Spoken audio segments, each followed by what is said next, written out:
finalmente, unidamente, compasivamente. Finalmente, unidamente y compasivamente. Estamos en 1 Pedro capítulo 3, y si alguien quisiera leer en voz alta del 1 al 8, porfis. 1 Pedro 3 del 1 al 8. Asimismo, vosotras, mujeres, estad sujetas a vuestros maridos, para que también los que no creen a la palabra sean ganados sin palabra por la conducta de sus esposas, considerando vuestra conducta casta y respetuosa. Vuestro atavío no sea el externo de peinados ostentosos, de adornos de oro o de vestidos lujosos, sino el interno, el de corazón, en el incorruptible ornato de un espíritu afable y apacible, que es de grande estima delante de Dios, porque así también se ataviaban en otro tiempo aquellas santas mujeres que esperaban en Dios, estando sujetas a sus maridos, como Sara obedecía a Abraham, llamándole Señor, de la cual vosotras habéis venido a ser hijas, si hacéis el bien, sin temer ninguna amenaza. Vosotros, maridos, igualmente vivid con ellas sabiamente, dando honor a la mujer como a vaso más frágil. Amén. Y como a herederas de la gracia de la vida, para que vuestras oraciones no tengan estorbo.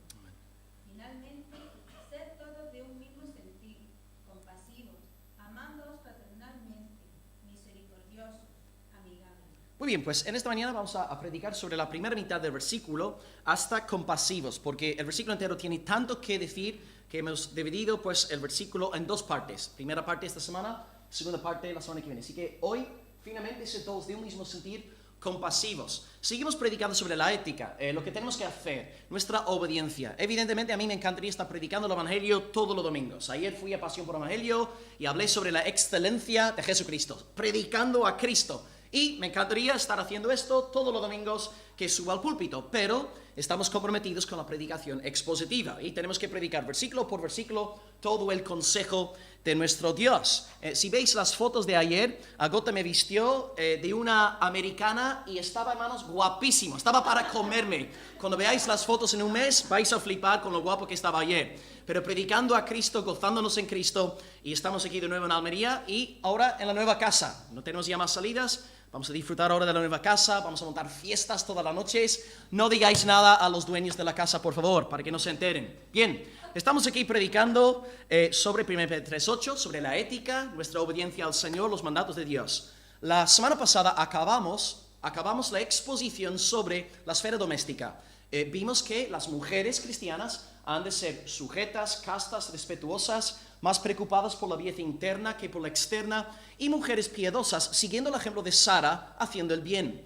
Y luego hemos tirado 2 semanas predicando también a los varones. El hombre de Dios tiene que someterse a las necesidades de su esposa. Esto no quiere decir que deje de ser el cabeza, el profeta, el sacerdote, el rey del hogar. Y el hombre tiene que tratar a su mujer como si fuese un vaso más frágil, una coheredera de la gracia de esta vida, para que sus oraciones no tengan estorbo. Y hemos comentado que si una mujer cristiana o un hombre cristiano vive de esta manera y está orando por la conversión de su cónyuge, pues va a ser más fácil que esta persona se convierta. Pero si no hacemos las cosas bien y no vivimos conforme al patrón de la palabra, va a ser muy difícil que nuestra pareja no convertida nos haga caso.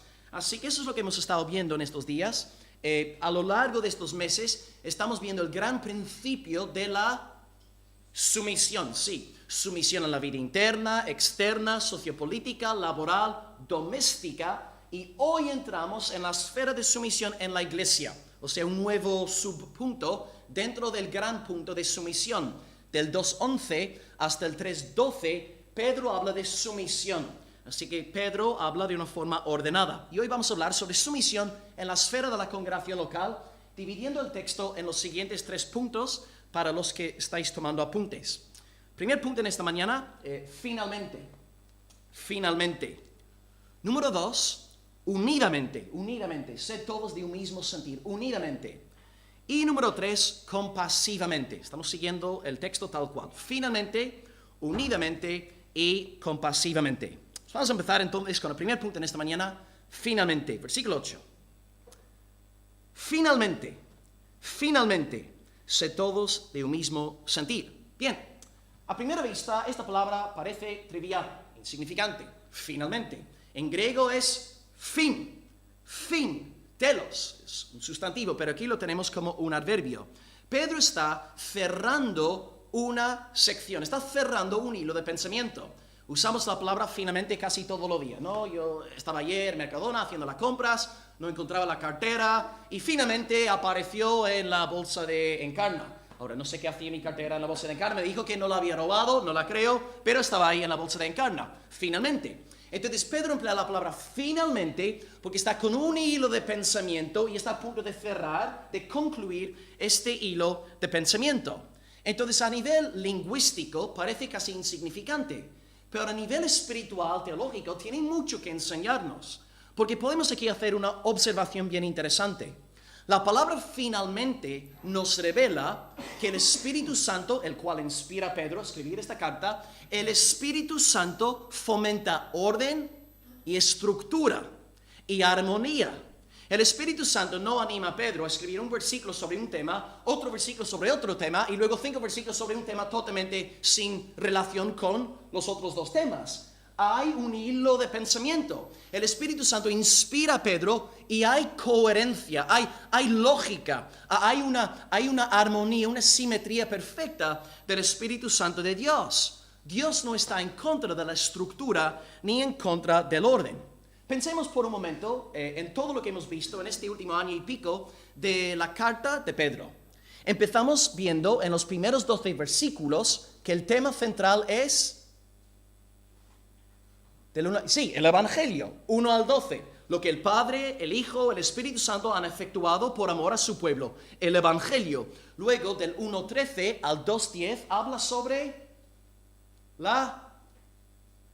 si abrazas el Evangelio, alguien lo dijo, santificación, Evangelio, santificación, el que cree el Evangelio será santificado. Y ahora estamos en el tercer bloque, todos estos meses, hablando sobre una señal de la santificación, a saber, sumisión.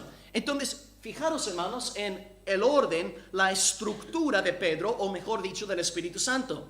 Habla sobre el Evangelio, luego sobre la santificación, luego sobre la sumisión. Hay orden, hay estructura, hay coherencia. El Espíritu Santo, entonces, no promueve el caos ni el desorden, sino la estructura. Así que vemos aquí claramente una gran verdad, que Dios quiere que vivamos vidas ordenadas por medio del poder del Espíritu Santo. Así que Pedro, según la estructura de su carta y según este hilo de pensamiento, nos revela que hay orden cuando el Espíritu Santo está obrando. Entonces, hermano, para que tú seas guiado por el Espíritu Santo, tienes que tener una vida ordenada, una vida personal en orden. Hay personas que viven en caos, en desorden, no se someten a nada ni a nadie, pero dicen que, yo soy guiado por el Espíritu Santo. No puedes bautizar tu pecado en el nombre del Espíritu Santo. El otro día leí de una mujer que literalmente no se levanta de la cama por la mañana a no ser que el Espíritu Santo le diga que se levanta de la cama, bautizando la pereza en el nombre del Señor. Y yo me pregunto, a ver, esta mujer cuando está reventada, hecha polvo por la noche, ¿acaso necesita una palabra del Espíritu Santo para acostarse? No, hay orden, hay coherencia, hay estructura, hay belleza en la vida de una persona sometida al Espíritu Santo. Mira lo que estaba pasando en la iglesia Circo, la iglesia de Corinto. Y Pablo dice, tiene que reprender a los corintios porque están obrando de una forma falsa. Y él tiene que decirles, Dios no es autor de confusión, sino de paz. Cuando el Espíritu Santo está obrando, hay orden, hay estructura, hay paz. Todo se hace decentemente. Entonces Pablo y los corintios tenían 2 perspectivas diferentes en cuanto a la obra del Espíritu Santo. Los corintios pensaban que lo espiritual era entrar en un estado de éxtasis constante, frenéticos, y Pablo dice no. Cuando el Espíritu Santo está obrando de verdad, hay orden, hay estructura, Dios está siendo glorificado a través de esto. Y Pablo dice, mira, procurad profetizar en la congregación, no impidáis el hablar en otras lenguas, pero hágase todo decentemente y con orden. Diciendo a los corintios, no está mal profetizar, no está mal hablar en otras lenguas, pero hay que hacer todo decentemente y con orden. Y todo esto nos hace volver al principio, en Génesis capítulo 1, y vemos que Dios crea todo en el principio, y de repente en versículo 2, alguien está moviéndose sobre la faz de las aguas. ¿Quién es? El Espíritu Santo. Hay desorden, hay tinieblas sobre la faz del abismo, y de repente Dios empieza a crear a través de su palabra, a través de su Espíritu, y hay orden. Hay estructura, y dice Génesis 1:31, y aquí Dios vio todo lo que había creado y era bueno. Tov en gran manera. Tov significa bello, precioso, ordenado, estructurado. La implicación entonces de este adverbio finalmente para nosotros es que si vivimos de una forma desordenada, caótica, no estamos siendo guiados por el Espíritu Santo de Dios. Y como congregación local, si es una congregación caótica, desorganizada, no estamos como congregación siendo dirigidos por el Espíritu Santo de Dios.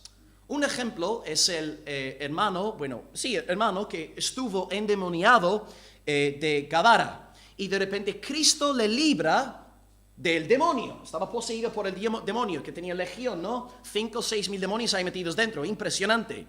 Y de repente Cristo echa fuera los demonios y los cerdos iban volando, ¿no? Cantando la nueva canción de Margot Sweet, ¿no? Volaré, volaré. Los cerdos iban volando y toda la gente flipando y fueron al pueblo a contar todo lo que había pasado, ¿no? Este hombre ha echado fuera demonios, han entrado los cerdos y están cantando la nueva canción de Margot Sweet. Y de repente aparecen delante del endemoniado y dice el texto bíblico en Marcos 5 que el hombre endemoniado estaba sentado, vestido y en su juicio cabal. Sentado, vestido y en su juicio cabal. Una persona que ha experimentado el poder del Espíritu Santo, una persona que está siendo guiada por el Espíritu Santo, es una persona en su juicio cabal. Tiene sustancia, tiene peso, no es como una tormenta. Hay personas que se te acercan y es una tormenta constante. Madre mía, ¿por dónde coges a esa persona? Pero una persona guiada por el Espíritu Santo tiene peso, tiene contenido, tiene sustancia en el corazón. Así que, si tú y yo vivimos de una manera desordenada entre semana, en la esfera doméstica, en la esfera laboral, en la esfera sociopolítica, en nuestra santidad personal, y luego venimos aquí el domingo a alabar a Dios, estamos ofreciendo fuego extraño al Señor. La adoración bíblica es 24 horas al día, 7 días de la semana. El que es nacido del Espíritu Santo alaba a Dios sin cesar y vive de una forma ordenada delante de Dios. La verdadera espiritualidad, como una buena predicación, tiene contenido, sustancia, peso. El regenerado no se preocupa tanto por las formas, sino por el contenido. Esto es lo que cuenta. Pero dice Pedro en su segunda carta, capítulo 2, 17, los falsos hermanos y falsos profetas son fuentes sin agua. Tienen apariencia, pero no tienen sustancia. No hay agua de Dios en su pozo. Por dentro están totalmente vacíos. La gran diferencia entonces entre un regenerado, una persona verdaderamente salvada por Dios, y una persona que se entrega al espectáculo, al show, una vida desordenada, caótica, es este tema de sustancia, de contenido. Una persona nacida del Espíritu Santo tiene una pasión por la santidad de Dios en todas las esferas de la vida. Entonces, si tú y yo queremos tener aquí una iglesia conforme al corazón de Dios, una iglesia ordenada, una iglesia no caótica, ¿cuáles han de ser las marcas de nuestra iglesia? ¿Qué tipo de cosas tenemos que ver en una iglesia para que sea una verdadera iglesia ordenada según la palabra de Dios? Vamos a hablar pues de 3 subpuntos aquí y todos salen en nuestra confesión de fe. 1, una verdadera iglesia, una iglesia saludable, es una iglesia que adora a Dios en primer lugar. Adoración a Dios. La verdadera iglesia adora a Dios. Por esta razón, cantamos canciones aquí. Las canciones se centran en Dios. Por esta razón, oramos en esta iglesia y nuestras oraciones se centran en Dios. Por esta razón, predicamos en esta iglesia y predicamos centrándonos en la palabra de Dios, no en la opinión de un norirlandés. Predicamos, oramos y cantamos para la gloria y la alabanza del Señor. Ahora bien, no está mal cantar de vez en cuando acerca de nosotros, porque los salmos de vez en cuando hablan sobre nosotros, nuestras necesidades, pero el eje central es la gloria de Dios. No está mal orar por nuestras necesidades. El Padre Nuestro, tenemos un ejemplo claro, 3 peticiones personales. Pero en el Padre Nuestro, antes de pedir por nuestro pan diario, antes de pedir para que podamos perdonar y ser perdonados, antes de pedir para que no seamos llevados a la tentación, la oración empieza con la gloria de Dios. Santificado sea tu nombre, venga a nosotros tu reino, hágase tu voluntad. Empezamos con la gloria de Dios. No está mal orar por nosotros, pero la prioridad, la preeminencia a Dios. Y en la predicación también. Estamos aquí en 1 de Pedro 3:8 hablando sobre nosotros. Nosotros como iglesia, pero presuponemos que esta palabra es de Dios. Así que aunque yo esté predicando en esta mañana sobre nosotros, estamos dándole la gloria a Dios. Porque Él es el que nos está hablando a través de las Escrituras. Así que la primera característica de una iglesia saludable es la adoración a Dios. En segundo lugar, la segunda característica es la predicación del Evangelio. La predicación del Evangelio. Ahora bien, hay que aclarar algo aquí, algo que tuve que explicar a un hermano ayer. El Evangelio, hermano, no es que Dios te haya librado de la cocaína. El Evangelio no es que Dios haya restaurado a tu familia, no. El Evangelio no es que Dios te haya dado mucho gozo y paz. No, este no es el Evangelio. Tal vez son los efectos del Evangelio. El Evangelio es la buena noticia tocante a la muerte expiatoria de Cristo, es decir, la muerte que quita el pecado, y la resurrección literal de Cristo de entre los muertos. Y todos aquellos que creen este mensaje, arrepintiéndose del pecado, serán salvados eternamente. Este es el anuncio del Evangelio. Y por lo tanto, en la clase de membresía, en la entrevista en diciembre, enero, voy a tener que preguntaros a todos, ¿podéis, hermanos, en 30 segundos definirme el Evangelio? Porque para ser miembro de una iglesia presuponemos un conocimiento del Evangelio, un claro entendimiento de qué es el Evangelio. El Evangelio se trata de lo que Cristo ha hecho por amor a nosotros. Por lo tanto, escuché esta frase, creo que fue el viernes por la noche en la conferencia o el sábado por la mañana, y tenía el corazón reventado. Y un hermano hablando de vivir el Evangelio. Hay que vivir el Evangelio. Entiendo la intención con la cual el hermano o la hermana dijo aquella frase en la reunión ahí en Madrid, pero es incorrecta. No podemos vivir el Evangelio. Una persona vivió el Evangelio, el Señor Jesucristo. El único que murió y resucitó por amor a los pecadores es Jesucristo. Entiendo lo que la persona quiere decir con la expresión hay que vivir el Evangelio, pero lo más correcto bíblicamente es decir, hay que vivir de una manera que adorne el Evangelio, que haga atractivo el Evangelio, pero definitivamente tú y yo no podemos vivir el Evangelio. Pero es una frase que está de moda en el mundo evangélico y la usamos sin pensar. Es una tradición evangélica. El Evangelio es Cristo. Ahora bien, predicamos el Evangelio en la medida de lo posible todas las semanas. Y siempre intento predicaros el Evangelio en algún momento del sermón. Acabo de hacerlo, ¿no? 1 de Pedro 3:8 no es Evangelio, es ética, obediencia, su mandato. Pero recuerda, hermanos, que para tú llegar a 1 de Pedro capítulo 3, primero tienes que leer 1 de Pedro capítulos 1 y 2. ¿Y de qué nos habla 1 de Pedro capítulo 1, versículos 1 al 12? Evangelio. Pedro no empieza su carta predicando ética, ley, mandamientos. Empieza predicando el Evangelio, presuponiendo que aquellos que están escuchando aquí la predicación del 3:8 sean personas que han abrazado el Evangelio. Así que, claro, yo en esta mañana no estoy predicando el Evangelio así tal cual, pero el sermón presupone fe en el Evangelio. Dice el segundo versículo de 1 de Pedro, capítulo 1, a los elegidos, a los escogidos. Pedro está escribiendo ética a los que ya han recibido el Evangelio de Dios. Y ya que tú y yo, por naturaleza, nos creemos tanto y nos creemos tan buenos, tan merecedores de la salvación eterna, nos tenemos que predicar el Evangelio todos los días. Toda la tarde, todas las noches, predicarnos el Evangelio, que es lo que el Hijo de Dios ha hecho por amor a nosotros. No merecemos la salvación y aunque llevemos 15, 25, 35 años en el Evangelio, no merecemos nada de parte de Dios. Tenemos que predicarnos el Evangelio de libre salvación todos los días para no caer en orgullo espiritual. Así que estamos comprometidos aquí con el Evangelio, la predicación del Evangelio, pero también el Evangelio tiene implicaciones, tiene principios éticos, y por esta razón predicamos versículo por versículo, capítulo por capítulo, en series para que recibamos todo el consejo de Dios. Porque estoy convencido de que Dios nos va a santificar a través de la verdad. La oración de Cristo, ¿no? Juan 17, 17. Padre, santifícalos en tu verdad.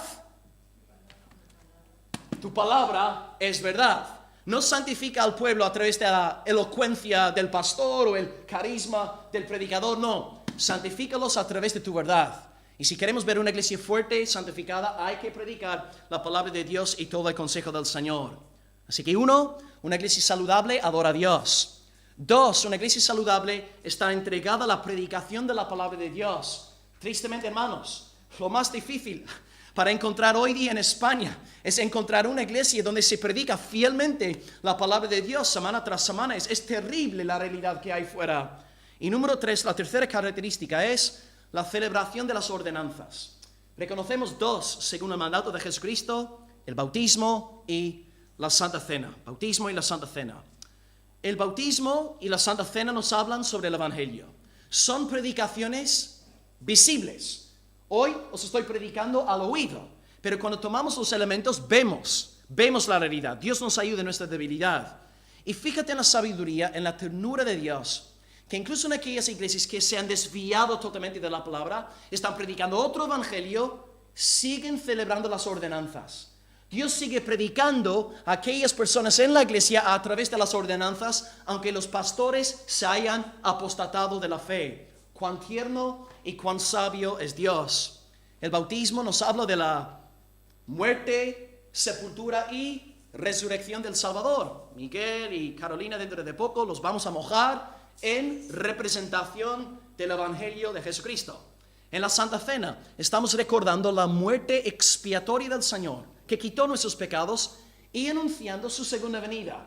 Haced esto en memoria de mí todas las veces que lo viereis, hasta que yo venga. En efecto, entonces estamos recordando el Evangelio y recordando la segunda venida. Las ordenanzas son una predicación del Evangelio.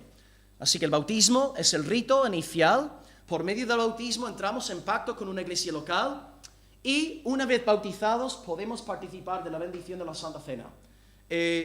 Participamos de la Santa Cena como un privilegio que pertenece a los miembros de una determinada iglesia local. La iglesia de Roma, la iglesia de Corinto, la iglesia de Atenas, del sitio que fuese. Si tú amas a Dios, amarás a su esposa. Y si entras en pacto con Dios, entras en pacto con su esposa. Y por lo tanto, antes de disfrutar de los beneficios de una iglesia local, tiene que haber un pacto en medio. Lo que tú y yo llamamos hoy en día membresía de la iglesia. Mira, un ejemplo, el matrimonio. Ahí está mi esposa, yo disfruto de una relación matrimonial con ella. Pero no podía disfrutar de este matrimonio con ella antes de entrar en pacto público con ella. Y una vez yo juro lealtad a ella, yo estoy comprometido con esta mujer hasta el fin, luego tengo el derecho delante de Dios de disfrutar de todas las bendiciones que me ofrece el matrimonio. Pero primero hay un pacto en medio, primero hay un compromiso. Y por esta razón nosotros creemos que hay que ofrecer la Santa Cena a los que están en comunión con esta iglesia local, comprometidos por medio de un pacto, o bueno, en términos contemporáneos, membresía de la iglesia, que viene a ser exactamente lo mismo. Entonces, estas señales son marcas de iglesias saludables, y de esta forma aclaramos claramente quién es del Señor y quién no es del Señor. Adoración a Dios, predicación del Evangelio, y en tercer lugar, la celebración de las ordenanzas. Finalmente, una iglesia en orden es una iglesia bajo la bendición del Espíritu Santo. Y una vida personal en orden es una vida bajo la bendición del Espíritu Santo. No usemos el Espíritu Santo para justificar una vida de caos. Pues pasamos al segundo punto en esta mañana. Unidamente. No sé si esta palabra existe. ¿Unidamente es una palabra? Bueno, si no existe, da igual, ya sabéis a lo que aludo. Unidamente, quería que fuese bonito, ¿no? Poético la estructura del bosquejo. Unidamente. Dice el versículo 8. Finalmente, sed todos de un mismo sentir. Un mismo sentir. La traducción literal del griego se lee como pensad lo mismo, tened la misma mentalidad, sed de la misma mente. Entonces, en términos nuestros, hermanos, pensad lo mismo en cuanto a la sumisión. Pedro está hablando aquí durante meses sobre la sumisión y ahora dice, pensad lo mismo. Pensad, hermanos, lo mismo acerca de la sumisión. Hay que estar sometidos los unos a los otros, ¿no? Loli siempre está citando, ¿no? Filipenses 2:3, ¿no? Cada uno estimando a los demás como superiores a él mismo. Entonces yo veo Esperanza y tengo que pensar, Esperanza es superior a Will. Y me resulta mucho más fácil servir a Esperanza si yo veo a Esperanza como superior a mí. Entonces siempre tenemos que pensar que los demás son más importantes, superiores, mayores que nosotros. Así que estemos unidos entonces en la humildad, en la sumisión. Y dice Efesios 5:21, someteos los unos a los otros. Todos tenemos que someternos los unos a los otros en el temor del Señor. Bien, cuando hay sumisión en una iglesia local, nos libramos de quejas, nos libramos de murmuraciones, nos libramos de malos rollos, nos libramos de palabras falsas y acusaciones, y hay armonía, hay amor, hay bendición en nuestro medio. Pero para poder someternos unos a otros y para poder tener esta misma mentalidad, hace falta que nos congreguemos. Hace falta que estemos juntos. Aquí tengo una lista que Frank va a poneros ahora de 10 cosas, de nuevo, son 10 cosas. Podría haber hecho una lista mucho más larga, ¿no? Pero por amor al tiempo, 10. Cosas que no podemos obedecer si no estamos comprometidos a congregarnos juntos regularmente. Aquí tenéis los versículos que apoyan la lista. ¿Lo tienes ahí, Frank? En primer lugar, si no andamos juntos como congregación, no podemos contribuir a la paz y a la unidad. Si no estamos juntos, si no andamos juntos como familia, como congregación, ¿cómo podemos promocionar unidad en el seno de la congregación? Número 2. No podemos gozarnos con los que se gozan ni llorar con los que lloran, ¿no? El otro día Ariel me dijo que tenía 9 meses de trabajo para 2018. ¡Wow! ¡Gloria a Dios! Te entra un gozo, es mi hermano, está siendo prosperado y te entra una alegría en el alma. Y luego otros hermanos que están sufriendo, tienen peleas en la familia, te cuentan cosas y mira, lloras con ellos. Pero de nuevo recuerda que cuando Pedro escribió su carta, no existía WhatsApp, no existía Messenger, no existía Facebook. Él presupone que los hermanos estén unidos juntos aprendiendo estas cosas. No podemos gozarnos con los que se gozan si no estamos aquí unidos. Número 3. ¿Cómo vamos a sobrellevar las cargas los unos de nosotros si no nos estamos congregando regularmente? Para yo poder entender cuáles son las cargas de mi hermana Encarna, tengo que andar con ella. Tengo que conocerla, hablar con ella, hacerle caso y luego poder llevar las cargas de la querida hermana. Número 4. Bueno, hay Loli, ¿no? Punto 4, Loli. La oración de Loli, ¿no? Loli. Punto 4, Loli. 5. Amonestar a los que desobedecen. Si alguien aquí está pecando o privado o públicamente, nosotros como congregación, como miembros, tenemos que llamarle la atención al hermano. No tenemos que ir corriendo al pastor. Pastor, Chema acaba de encender una llama de fuego ahí en el baño. No. Nosotros que hemos visto el pecado del hermano, nos acercamos a Chema y decimos, hermano, por favor, no enciendas más fuegos aquí en el cuarto de baño, es peligroso, hermano. Y nosotros amonestamos a los que desobedecen de nuestra congregación local. Ahora, si esta persona no te hace caso, no reconoce su pecado, llevas a 2 o 3 hermanos en la fe y luego de nuevo confrontas al hermano. Y si el hermano persiste en pecar, luego ¿qué tienes que hacer? Luego a la iglesia. Luego comentarlo a la iglesia. Entonces, si tú ves una persona en esta congregación haciendo algo malo o desobediente, por favor, no me llames a mí.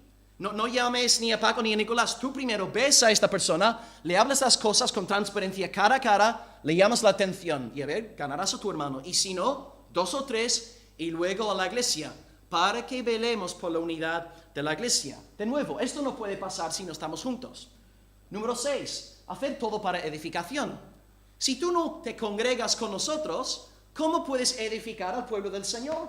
Es imposible. Entonces, 1 Corintios 14 está diciendo que para poder edificar a la iglesia, estamos dando por sentado una membresía, una congregación unida, y nos vemos a menudo con el fin de edificarnos. 7. Soportar las flaquezas de los débiles, no agradarnos a nosotros mismos. De nuevo, cosas que no podemos hacer si nunca nos congregamos los unos con los otros. 8.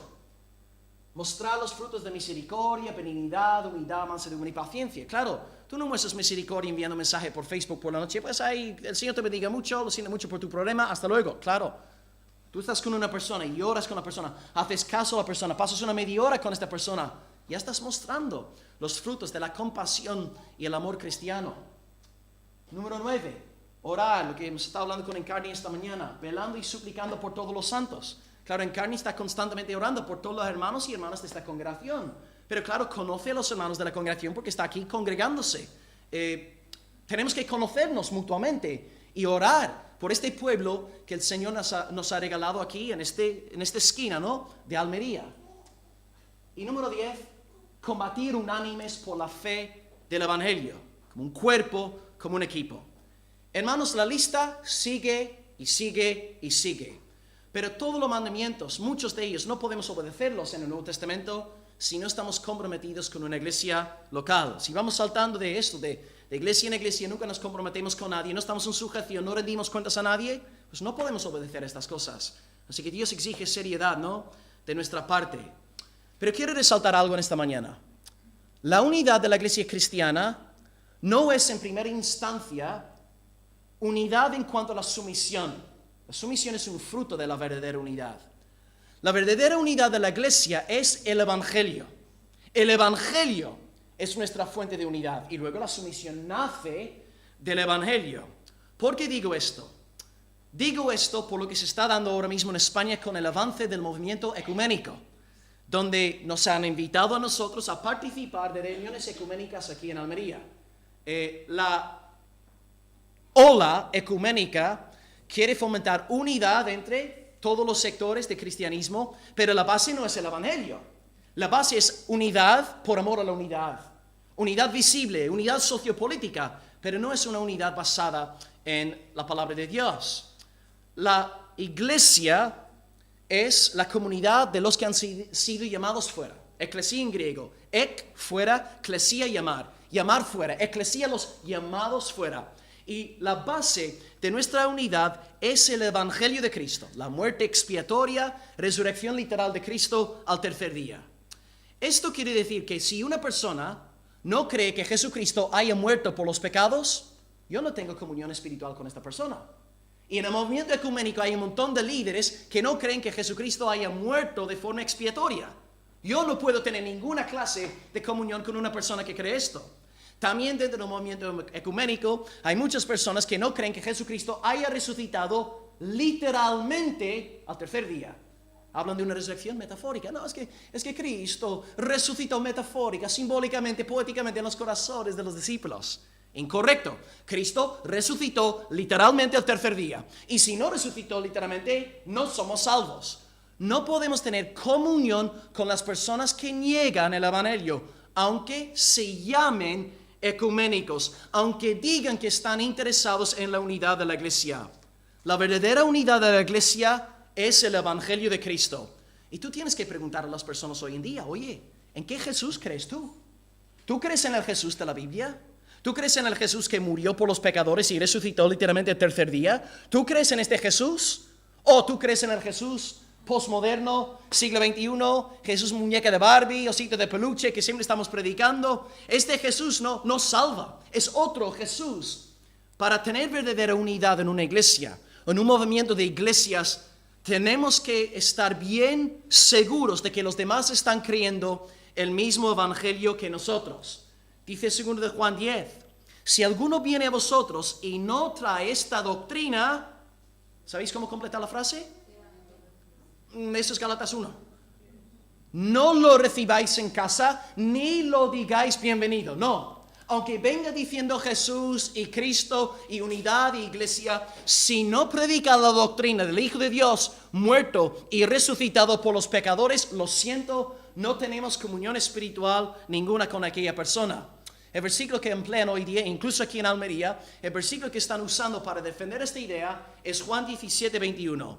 Para que todos sean uno, Como tú, oh Padre, en mí y yo en ti, que ellos sean uno. Ahora bien, hay que pensar bien cuando citan Juan 17, 21.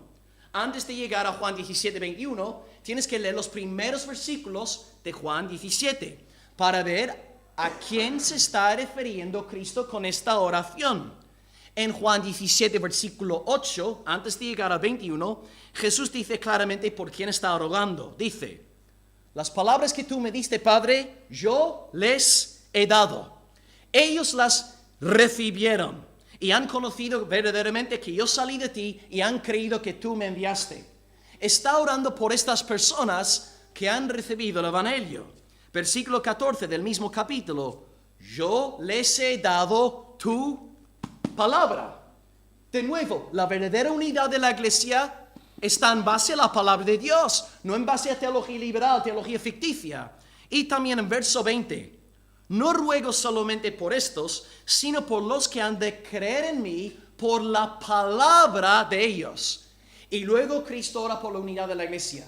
Entonces Cristo no está orando por unidad, por amor a la unidad, está orando por unidad entre los que estamos unidos en el Evangelio.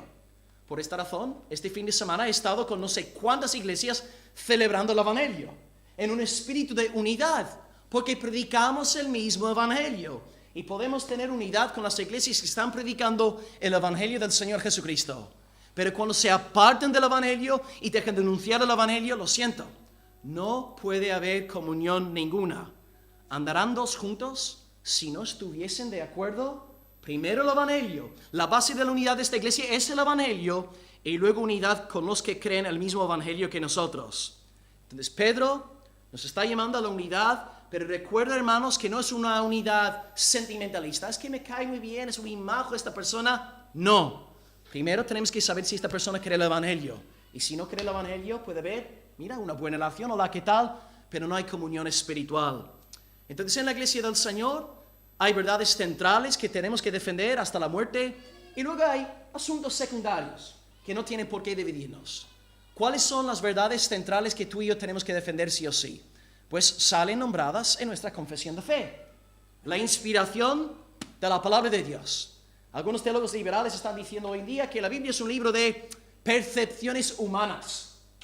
Tiene contradicciones, mentiras, leyendas y mitos. No podemos tener comunión con tal persona. Número 2, creemos en el Dios Trino, Padre, Hijo, Espíritu Santo, iguales en poder y gloria. Número 3, creemos en la maldad del ser humano. El hombre fue creado recto e inocente, pero por la caída llevó a la humanidad a un estado de pecado y de condenación eterna.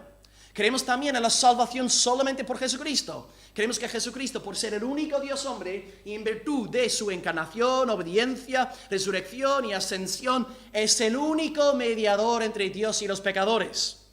Creemos también en la vida eterna para los justificados y la condenación para los condenados. Y si nos movemos en este marco, tenemos unidad con muchos hermanos en la fe. Pero en cuanto a asuntos secundarios, puede haber un margen de libertad. Mira, tú piensas que hay que celebrar la Santa Cena todos los domingos.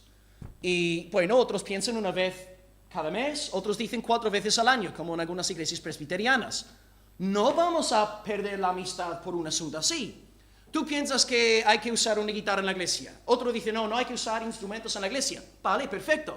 Pero no vamos a dividirnos en cuanto a estos asuntos secundarios. Escatología. ¿Tú eres pre-milenialista, post-milenialista, a-milenialista?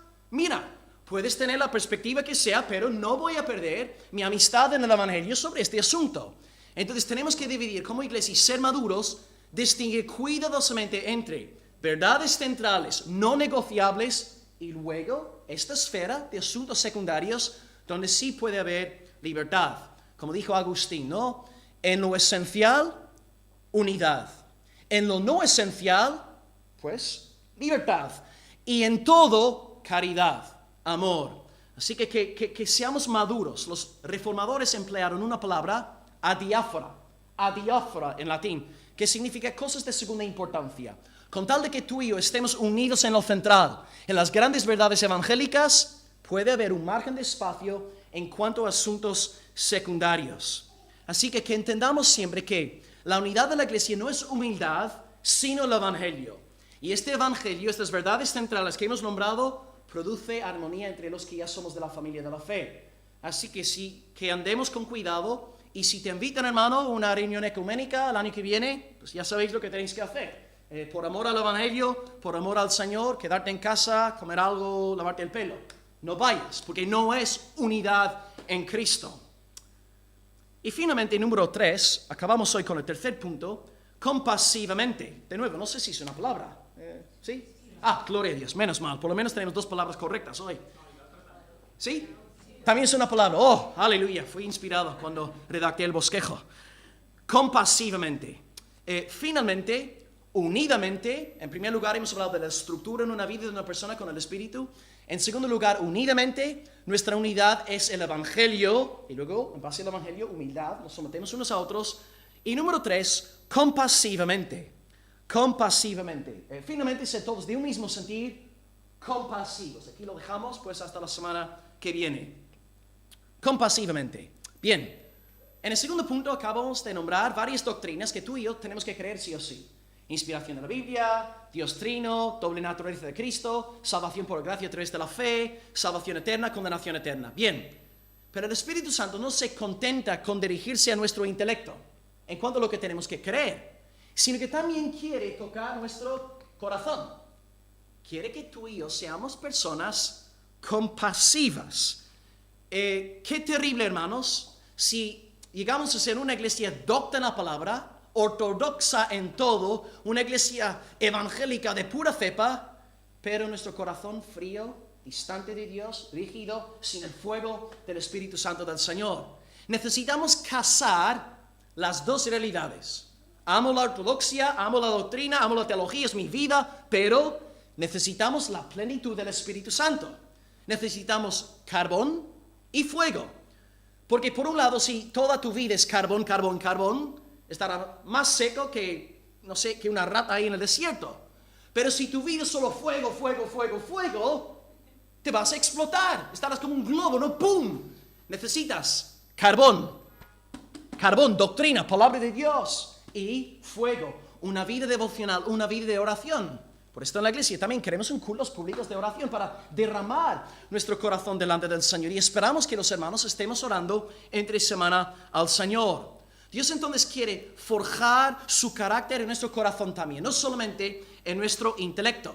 Por ejemplo, según la profecía del Nuevo Pacto, en Ezequiel 36:26, Dios iba a quitar nuestro corazón de piedra y concedernos un corazón de carne. Ve, el creyente regenerado tiene un corazón suave, tierno, amoroso, compasivo, preocupándose pues por los demás con misericordia y compasión. Y nuestro ejemplo supremo es el Salvador Jesucristo. ¡Wow! ¡Cuán tierno era nuestro Señor! ¿No? Encarnarse. Dios mismo encarnándose, lo colocan en un pesebre que olía a orina de caballo y excremento de vaca, pero nuestro amado Salvador, por su gran compasión, se hace carne, habita entre nosotros.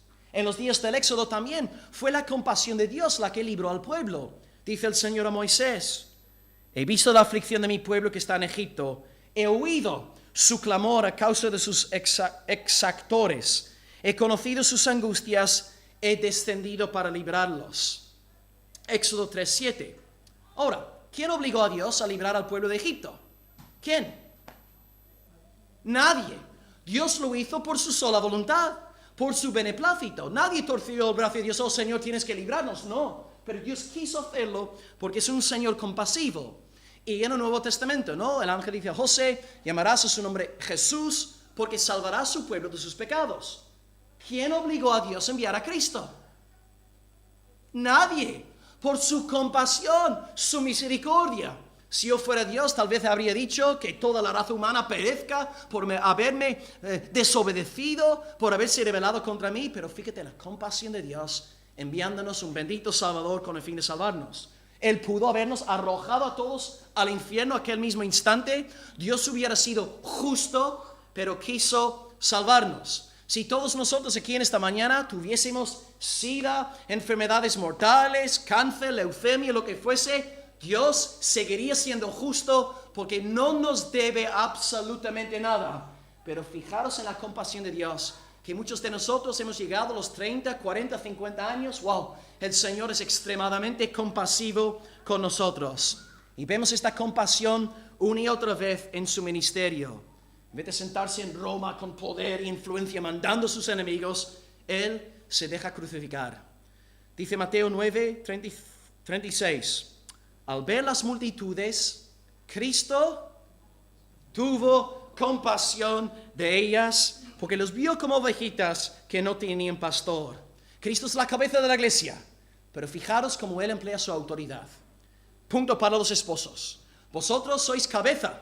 Si vosotros usáis vuestra autoridad en el hogar para pisotear a vuestras mujeres, para hacer daño a vuestras mujeres, sois cantamañanas y no estáis siendo fieles al Espíritu de Cristo. Tú eres una autoridad en el hogar para levantar, edificar y bendecir a tu mujer. No abuses de tu autoridad espiritual en el hogar. Cristo no abusa de su autoridad. Tenemos que casar entonces autoridad con ternura, cercanía. No debemos ser déspotas ni tampoco blandengues, sino maridos que casan estos dos conceptos. Y todos nosotros que somos cristianos somos llamados a ser compasivos.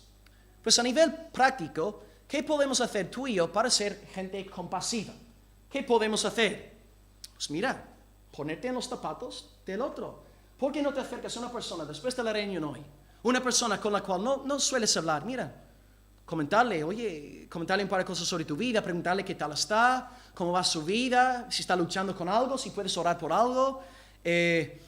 Hermano, el simple hecho de hacer caso a una persona es un acto de compasión. Estaba diciendo Ángel anoche, ¿no? Dios nos ha dado una boca y dos orejas, dos oídos. Claro, el Señor es sabio. Hay muchos que casi tuvieran dos bocas y una oreja, ¿no? No, Dios nos ha dado dos oídos para escuchar más de lo que hablamos. Algunos cristianos harían bien en aprender esta lección, ¿no? Hermano, el simple hecho de tú sentarte con una hermana, escucharle, hacerle caso, llorar con ella, wow, eso es un acto es precioso y fomenta amor y espiritualidad en el seno de la iglesia. En vez de sembrar tantos chismes y murmuraciones acerca de las personas, acércate a ellas, habla con estas personas, estudia sus corazones y lucha con ellos para la gloria de Dios. Que seas una persona compasiva. Cosas en la Biblia, por ejemplo, ser una persona hospedador. Esto es un acto de misericordia, recibir hermanos en la casa. Muchos de vosotros, casi todos, nos habéis invitado a comer a lo largo del último año. No tuvisteis que hacerlo, pero es compasión. Esperanza nos dejó un par de cucumbers. ¿Cómo se dice, hermana? Pepino. Su Esperanza, no sé qué día fue, sube el coche y voy a dejaros unos pepinos por la casa. Oh, gloria a Dios. No, ¿quién está obligando al hermano a hacer esto? Pero estos actos de compasión, de misericordia, es que hace bien y fomenta amor y bienestar y buenos rollos en el seno de la congregación. Mira, busca excusas, hermano, para bendecir a los hermanos de esta congregación. Piensa, ¿qué podía hacer yo para bendecir a Guzmán? Mira, ahí está Natán. ¿Qué podía hacer para animar al hermano Natán? Piensa, hermano, en cosas prácticas que podías hacer para bendecir y animar y ayudar a los demás. Es una muestra del hermoso espíritu compasivo que ha de reinar en nuestra iglesia local. Recuerda también aquí que Pedro no está escribiendo aquí a los ancianos ni a los diáconos de la iglesia. Está escribiendo a toda la congregación. O sea, no simplemente la tarea del pastor ser una persona compasiva, escuchar a las personas, prestarles atención. No, todos somos llamados a esto. A ser gente compasiva para la gloria de Dios, llevar las cargas los unos de los demás. Así que, hermano, en esta mañana, hermana, busca formas de ayudar, de bendecir, de levantar, de edificar a los demás. En vez de esto, ser fríos y distantes para la gloria del Señor. Pues acabamos pues leyendo el versículo, una recapitulación y oramos al Señor. Hoy hemos predicado la primera parte del versículo. Finalmente, sed todos de un mismo sentir compasivos. Hemos hablado de 3 puntos en esta mañana. 1, finalmente. Hemos explicado que el Espíritu Santo produce una vida ordenada delante del Señor, como el Gadareno en su juicio cabal. Dios quiere orden en nuestras vidas y no podemos bautizar el caos en el nombre del Espíritu Santo. Y hablamos de 3 marcas de una iglesia saludable ordenada: adoración a Dios, predicación del Evangelio y la celebración de las ordenanzas. En segundo lugar, hablamos de unidamente, esta palabra que sí existe, gracias a José Manuel, unidamente. Y vimos que la base de la unidad cristiana es el Evangelio. Y no podemos tener comunión espiritual con los que no profesan el mismo evangelio que nosotros. Pero este evangelio entonces engendra humildad entre los cristianos y nos sometemos los unos a los otros mutuamente, siempre presuponiendo el evangelio. Clave. La base de la unidad de la iglesia no es humildad, sino el evangelio. Y número 3, compasivamente. Hemos hablado del ejemplo del Éxodo, el ejemplo del Salvador Jesucristo, su precioso espíritu tierno, compasivo.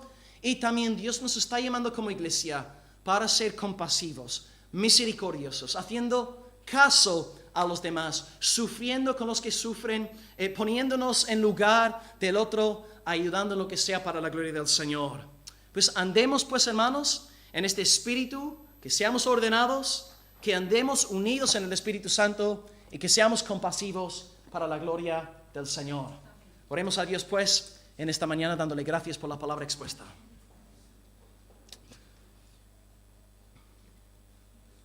Señor, nos encanta tu palabra. Señor, tu palabra es suficiente para todas las áreas de nuestra vida. Señor, gracias por estos pasajes que nos hablan sobre la ética también. Y entendemos, Señor, que predicamos de estas cosas porque hemos previamente creído el Evangelio. Señor, entendemos que ética sin Cristo es muerte, es legalismo, nos estanca. Pero cuando somos regenerados, tu ley está colocada en nuestro corazón y nos da gusto y alegría seguirte, Señor. En base a lo predicado en esta mañana, queremos pedirte por 3 cosas, Señor. En primer lugar, en cuanto a la palabra finalmente, te pedimos, Padre, que llevemos vidas ordenadas. Señor, como hemos comentado en esta mañana, si vivimos en caos entre semana, en nuestra vida personal, en nuestra vida doméstica, sociopolítica, laboral, y luego venimos aquí el domingo a adorar, es fuego extraño, Padre. Danos una vida, Señor, ordenada, una vida sujeta al Espíritu Santo. No permitas que blasfememos el nombre del Espíritu de Dios, diciendo, no tengo que someterme a nadie, no tengo que amar a nadie, no tengo que ser fiel a nadie, porque yo soy solamente guiado por el Espíritu Santo. Ayúdanos a entender que cuando el Espíritu de verdad se está moviendo, hay orden, hay sumisión, hay estructura, armonía, simetría. Oh Señor, produce esto en nosotros a nivel personal y también a nivel eclesial. Padre, mi deseo como pastor, y sé que muchos aquí en la congregación deseamos una iglesia conforme a tu patrón bíblico. Por eso estamos tomando los pasos que llevamos tomando en estos meses, Señor. Y te pedimos, Señor, que tú sabes que queremos agradarte con esto, Señor. No queremos hacer estas cosas por caprichos nuestros. Queremos hacer las cosas bien. Queremos glorificarte por medio de la obediencia a tu palabra. Y estamos seguros, Padre, de que si te adoramos, si predicamos el Evangelio, si celebramos las ordenanzas correctamente, Señor, tú vas a bendecirnos, fortalecernos, sostener la obra aquí de esta iglesia local. Oh Dios, danos orden en nuestra vida personal y danos orden en esta iglesia para la alabanza de tu nombre y para poder dar un buen testimonio aquí en la calle, Señor, las calles de Almería y más allá. En segundo lugar, Padre, oramos por el tema de la unidad de la iglesia.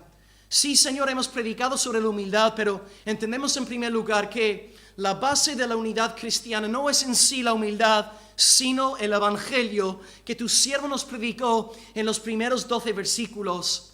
Señor, mi oración es para que cada persona aquí conozca, entienda y ame el Evangelio de la muerte expiatoria y la resurrección literal de Jesucristo de entre los muertos.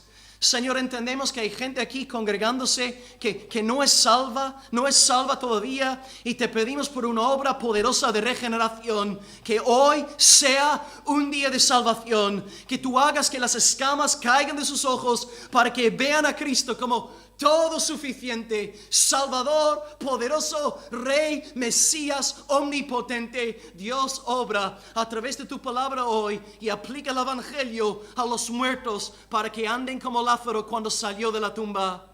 Y Señor, nosotros que estamos ya unidos en el Evangelio, te pedimos por un fuerte, poderoso espíritu de humildad. Oh, que cada uno estime a los demás como superiores a Él, a ella misma, Señor. Oh, pedimos, Señor, por una iglesia donde vemos a los demás como superiores, más importantes, mayores que nosotros. Guárdanos del chisme. Guárdanos, Señor, de los pecados de la lengua que son tan frecuentes aquí en Europa, en el occidente. Señor, en vez de sembrar malos rollos, úsanos para bendecir y someternos unos a otros en el amor a Dios y edificar y bendecir y levantar, para que haya un hermoso espíritu de amor aquí, Señor, en el seno de esta amada asamblea. Y en tercer lugar, Señor, en cuanto a la palabra compasivo, Señor, empezamos dándote a ti gracias por tu compasión en Cristo. Gracias por enviarnos a un Salvador.